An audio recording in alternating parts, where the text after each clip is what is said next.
વલસાડમાં ગેરકાયદેસર હથિયારો સાથે ઝડપાયેલા આરોપીઓને કોર્ટમાં રજૂ કરાતા 5 દિવસના રિમાન્ડ પર વલસાડ રૂરલ પોલીસની ટીમ પોલીસ મથક વિસ્તારમાં કાયદો અને વ્યવસ્થા જળવાઈ રહે તે માટે પેટ્રોલિંગ કરી રહ્યા હતા।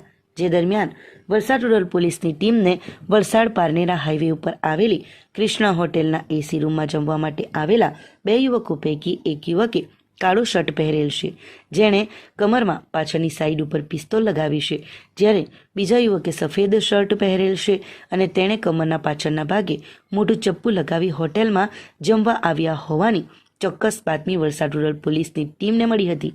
આ યુવકો ગેરકાયદેસર પ્રવૃત્તિઓ સાથે સંકળાયેલા હોવાની ચોક્કસ બાતમી વલસાડ રૂરલ પોલીસની ટીમને મળતા બાતમીના આધારે વલસાડ રૂરલ પોલીસની ટીમે કૃષ્ણા હોટેલના એસી રૂમમાં જઈને બાતમીના વર્ણનવાળા ઈસમોને કોર્ડન કરી બંને ઈસમો પાસેથી હથિયારો મેળવી પ્રાથમિક પૂછપરછ હાથ ધરી હતી।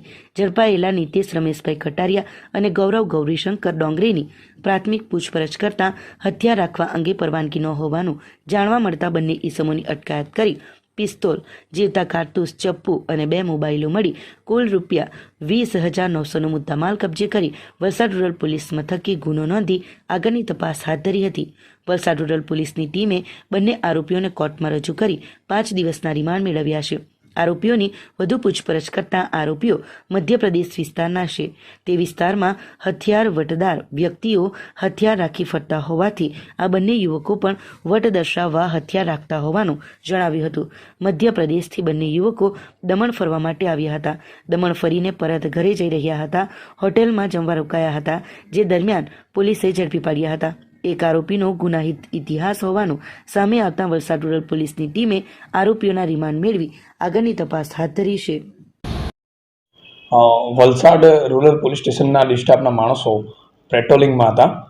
તે દરમિયાન એમને અંગત બાતમીદારો દ્વારા માહિતી મળેલી કે મધ્યપ્રદેશના 2 ઈસમો હાઈવે પરની કૃષ્ણા હોટલમાં જમવા બેઠા છે અને એમની પાસે હથિયાર હોવાની શક્યતા છે। એટલે પોલીસના માણસો આ કૃષ્ણા હોટલ ખાતે પહોંચી ગયેલ અને ત્યાં જઈને જોયેલું તો બાતમીના આધારેના 2 માણસો ત્યાં બેઠા હતા।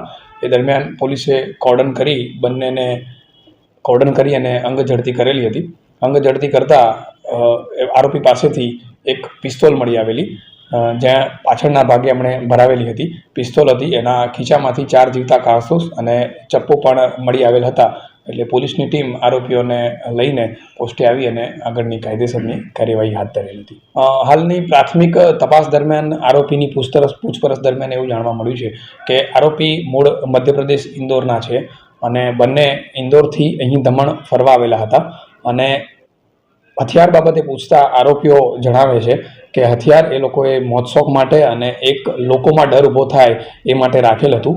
એમને મધ્યપ્રદેશની અંદર આરોપીઓનું કહેવું એવું છે કે જેની પાસે હથિયારો એનું એક વજન પડે છે, તો એ કારણે અમે પણ લીધેલું હતું અને અમારી પાસે રાખેલું હતું। હાલ આરોપીઓ હથિયાર ક્યાંથી લાવ્યા છે કે ક્યાં લઈ જવાના છે એ બાબતેની પ્રાથમિક તપાસ ચાલુ છે। કોઈ ક્રાઇમ કરીને આવ્યા હોય એવું પ્રાથમિક દ્રષ્ટિ અત્યારે જણાતું નથી, પણ એ બાબતે પણ પોલીસ તપાસ કરી રહી છે।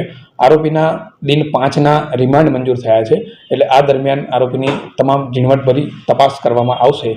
આ બંને આરોપીમાંથી એક નીતેશ કટારિયા વિરુદ્ધ ઇન્દોરના હીરાનગર પોલીસ સ્ટેશનમાં અગાઉ 2 ગુનાઓ પણ નોંધાયેલા છે, એટલે આરોપીનો ગુનાહિત ઇતિહાસ પણ જાણવા મળ્યો છે અને એ દિશામાં તપાસ ચાલુ છે। અમે આ બાબતે મધ્યપ્રદેશ ઇન્દોર પોલીસને પણ જાણ કરેલ છે।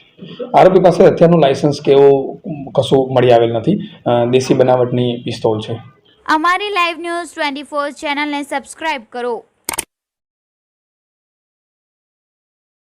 બેલ આઇકોન દબાવો જેથી આવનાર ન્યૂઝ અપડેટ્સની નોટિફિકેશન આપ સુધી સૌથી પહેલા પહોંચે।